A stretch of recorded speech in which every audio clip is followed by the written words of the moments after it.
Yes, I'm back. YouTubers, Facebookers, listen up, I'm back. Welcome back, all viewers. Respect. Yeah, this segment we're gonna go native.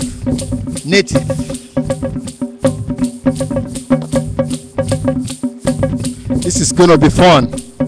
Well, let's praise God together. Yes.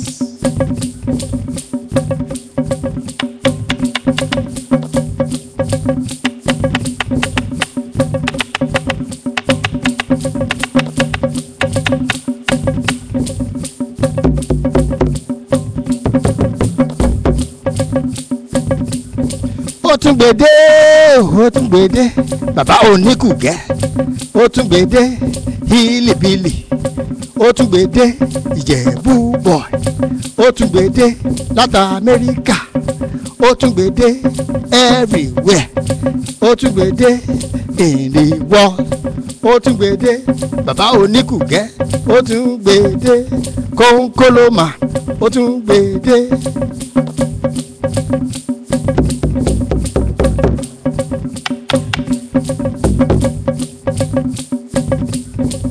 Núfẹ̀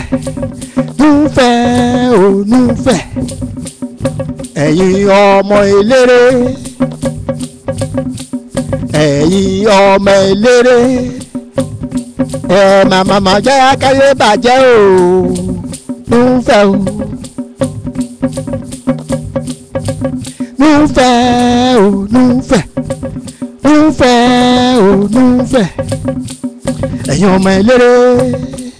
ẹ̀yin ọmọ eléré, màmá jẹ́ káyé bàjẹ́ o. Núfẹ̀ o.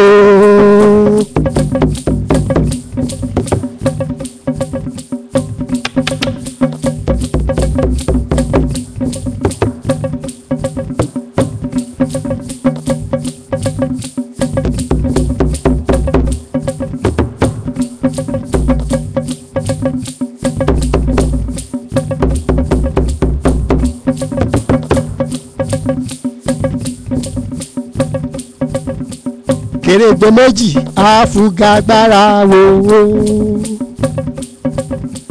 Kèrègbè méjì àfùgàgbára wò.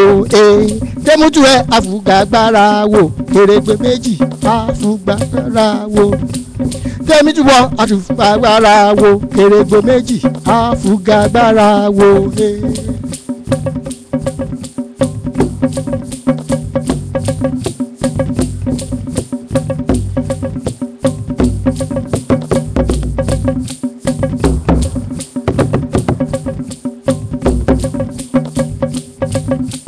Taxi driver gbé mi o, taxi driver gbé mi o, mo fẹ́ lọ rí olólùfẹ́ mi o, apọ́bẹ́pọ̀ rẹ olólùfẹ́ mi o, ìyálóde olólùfẹ́ mi o, àmọ̀kẹ́ olólùfẹ́ mi o, màmá àtínà olólùfẹ́ mi o, àmọ̀kẹ́ mi olólùfẹ́ mi o.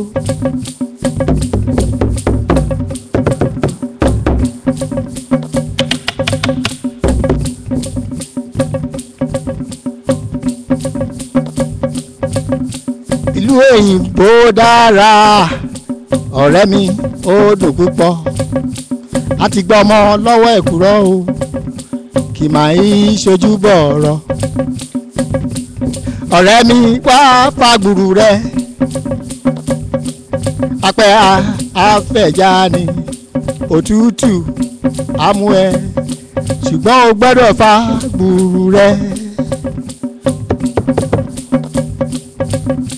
Ìlú òyìnbó dára, ọ̀rẹ́ mi ó dùn púpọ̀, a ti gbọmọ lọ́wọ́ èkùrọ́ o, kì máa ń ṣojú bọ̀rọ̀. Ọ̀rẹ́ mi wá fọ tọ́lẹ̀tì ẹ,